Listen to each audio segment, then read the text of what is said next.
Assalamualaikum warahmatullahi wabarakatuh. Halo anak-anak semua. Hari ini kita akan belajar tema 9, subtema 3, pembelajaran ke-1 dengan muatan bahasa Indonesia dan IPA. Sebelum mulai belajar, kita berdoa terlebih dahulu ya. Berdoa dimulai.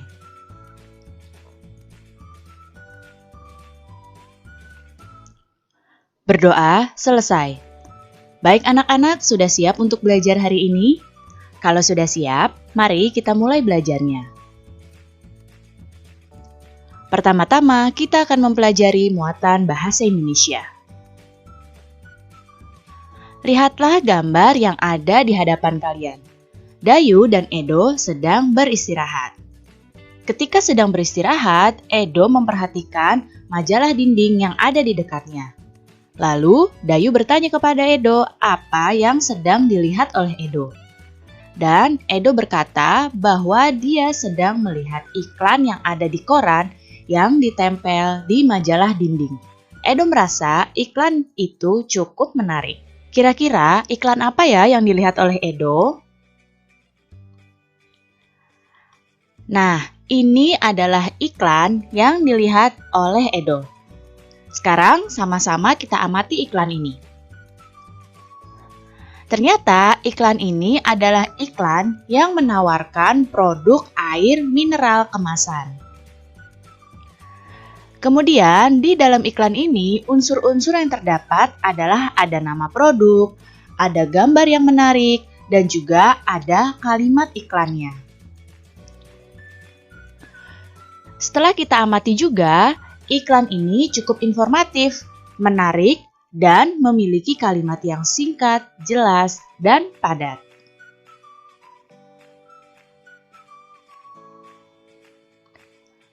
Iklan adalah sebuah informasi yang bertujuan untuk mendorong, membujuk, atau memberikan pengaruh pada banyak orang agar tertarik pada barang atau jasa yang ditawarkan.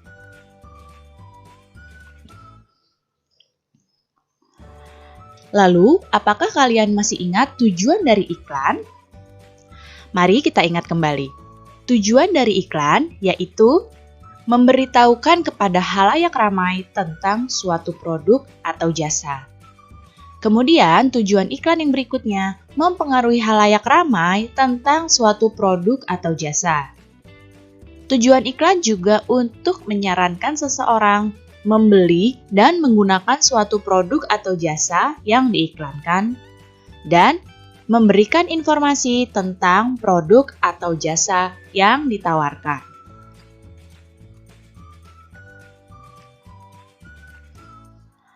Lalu, apa saja ya ciri-ciri iklan yang baik? Masih ingatkah kalian? Ya, ciri-ciri iklan yang baik yaitu iklannya informatif, kemudian komunikatif, bahasanya singkat, jelas, dan padat, dan juga menarik.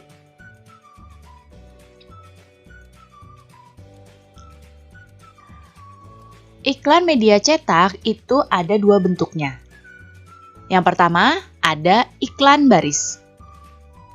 Iklan baris adalah iklan yang berisi penawaran atau informasi tentang sesuatu yang terdiri atas beberapa baris saja. Dan yang satu lagi adalah iklan kolom. Iklan kolom ini adalah iklan yang pemuatannya memanfaatkan beberapa bagian dari kolom halaman surat kabar.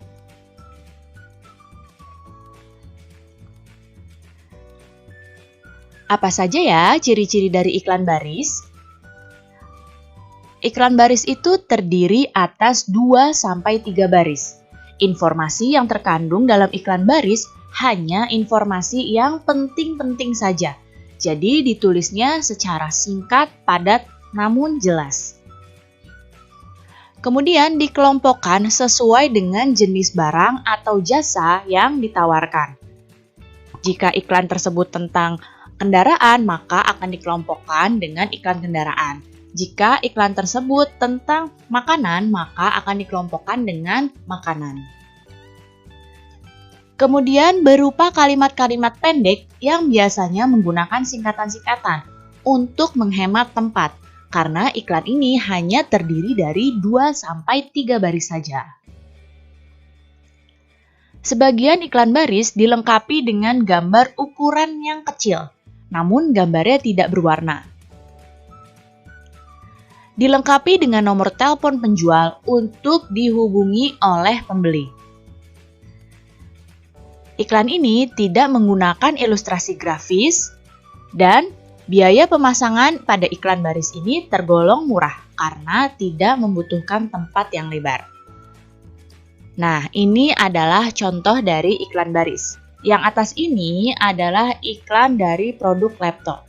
Dan yang bawah ini adalah iklan pada jasa untuk belajar bahasa Inggris. Bisa kalian lihat ya di sini ciri-cirinya ada semua pada iklan ini. Kemudian iklan kolom. Ciri-ciri iklan kolom yaitu terdiri atas ilustrasi atau gambar atau foto atau bagan dan juga kata-kata.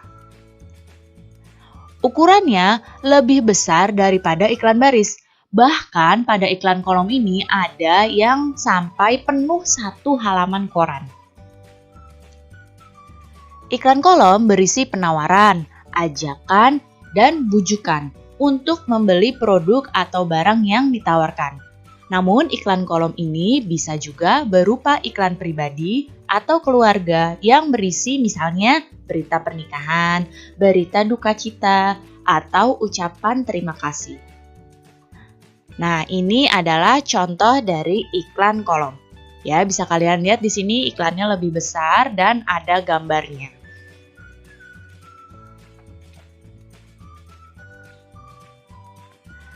Sekarang coba kalian lihat gambar yang ada di hadapan kalian.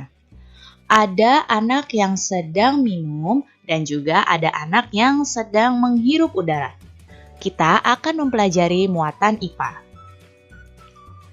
Dalam kehidupan sehari-hari, kita membutuhkan air dan juga udara. Namun, tahukah kamu air dan udara termasuk zat tunggal atau zat campuran?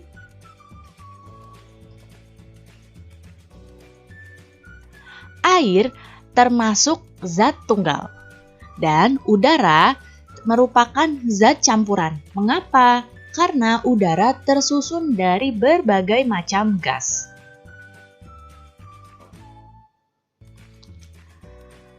Secara umum, materi dibagi menjadi 2. Yang pertama adalah zat tunggal atau zat yang hanya terdiri atas materi yang sejenis saja. Zat tunggal terbagi lagi menjadi 2. Yang pertama adalah unsur.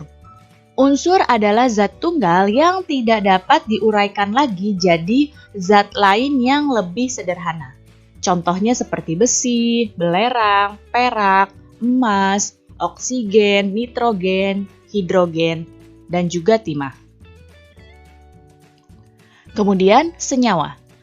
Senyawa adalah zat tunggal yang terdiri atas 2 atau lebih unsur yang bergabung secara kimia dengan perbandingan tertentu.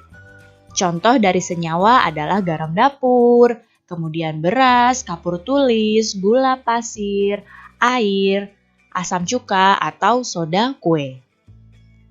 Materi yang kedua adalah campuran.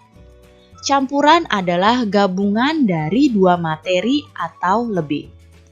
Campuran terbagi lagi menjadi 2. Ada campuran homogen dan juga campuran heterogen. Belajar tema 9, subtema 3, pembelajaran kedua dengan muatan bahasa Indonesia dan SBDP. Pertama-tama kita akan mempelajari muatan bahasa Indonesia. Lihatlah gambar yang ada di hadapan kalian. Hari ini gurunya Lani memberikan sebuah selebaran yang berisi iklan. Lalu Dayu bertanya pada Lani, apa isi dari selebaran tersebut? Nah, selebaran yang diberikan oleh gurunya Lani adalah ini. Selebaran ini berisikan iklan. Dan setelah kita amati, iklan ini adalah iklan yang mempromosikan karya seni berupa payung lukis yang merupakan kerajinan khas Tasikmalaya, Jawa Barat. Masih ingatkah kamu ciri-ciri dari bahasa iklan yang baik? Ya, ciri-ciri bahasa iklan yang baik adalah menggunakan bahasa yang singkat, padat, dan jelas. Kemudian, menggunakan bahasa yang memikat dan memiliki daya sugesti. Berikutnya adalah menggunakan kata dengan konotasi positif dan isinya bersifat objektif, jujur, singkat, jelas, dan menarik. Setiap daerah di Indonesia memiliki karya seni rupa. Uniknya, setiap daerah tersebut memiliki ciri khas masing-masing. Sekarang kita akan mempelajari muatan SBDP. Nah, sekarang amatilah gambar yang ada di hadapan kalian. Apa pakaian yang digunakan oleh anak-anak ini? Ya, mereka menggunakan pakaian batik. Nah, batik merupakan salah satu hasil karya seni rupa daerah. Seni rupa daerah adalah cabang dari seni rupa. Seni rupa daerah memiliki ciri khas dari latar belakang sejarah atau wilayah. Oleh karena itu, seni rupa daerah memiliki perbedaan dengan karya seni daerah lain.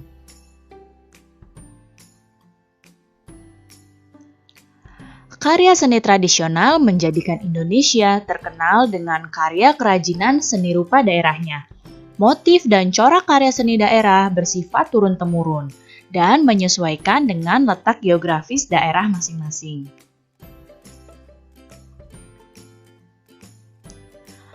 Lalu, apa ya ciri-ciri dari karya seni rupa daerah?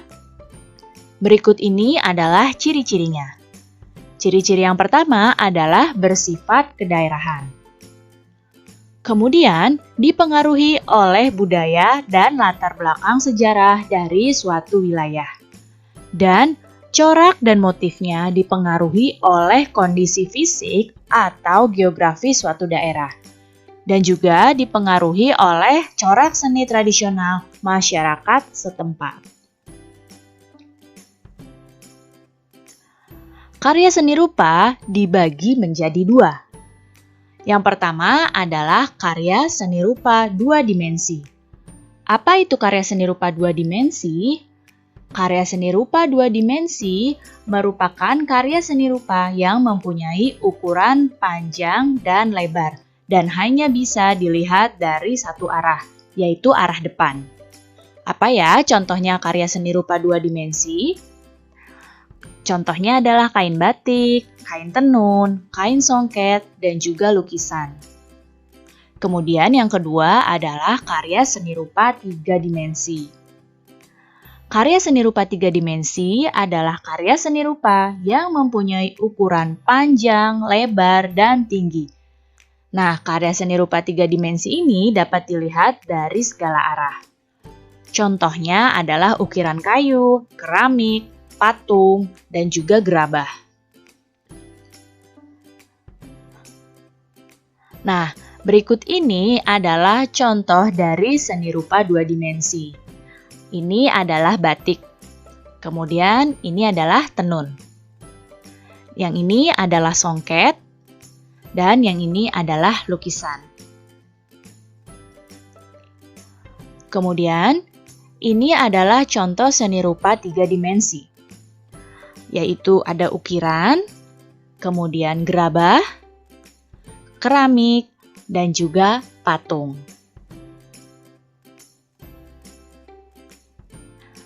Jenis karya seni rupa daerah dibagi lagi menjadi dua. Yang pertama ada seni rupa murni. Seni rupa murni ini adalah karya seni rupa yang mengutamakan segi keindahan tanpa memperhatikan fungsi dari karya seni tersebut.